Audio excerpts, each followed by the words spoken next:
পানি একটা আমাদের জীবন, পানি আমাদের মরণ। গোসলের সময় আমাদের মুখ দেওয়া, চোখ দেওয়া, লোমকূপের গোড়া দেওয়া অনেক ধরনের পানির থেকে জীবাণু প্রবেশ করতে পারে। এই জন্য আমাদেরকে একটু ফিটকিরি ব্যবহার করতে হবে গোসলের পানির ভিতরে, অথবা একটু স্যাবনল, আর নাহলে নিম পাতা, আর নাহলে নিশিন্দা পাতা, অথবা নিম গাছের চামড়া, ছাল একটু পানির সাথে ভিজিয়ে সেই পানি দিয়ে গোসল করতে হবে। আগের দিন এক টুকরা নিমের ছাল ভিজিয়ে রাখতে হবে।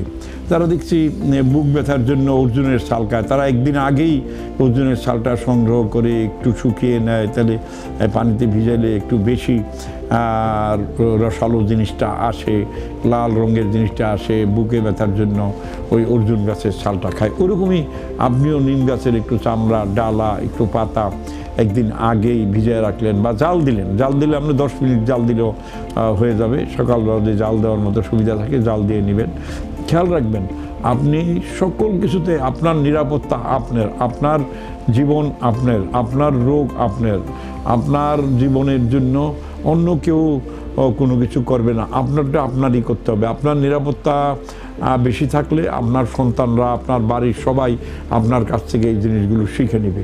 এ ব্যাপারে কোনো ভুল না করে আগামী দিনগুলিতে আমরা high pressure, low pressure, gastric, ulcer এগুলোর জন্য আমরা একটু সতর্ক হলেই এই রোগগুলি আমরা ভালো হয়ে যেতে পারি। শুধু আমরা rich food, hard food, junk food, fast food খাবো না, আমরা রসালো কষানো খাবার একদমই খাবো না। তাহলেই আমরা আমাদের জীবনে এত বেশি ডাক্তারের কাছে যাওয়ার প্রয়োজন হবে না।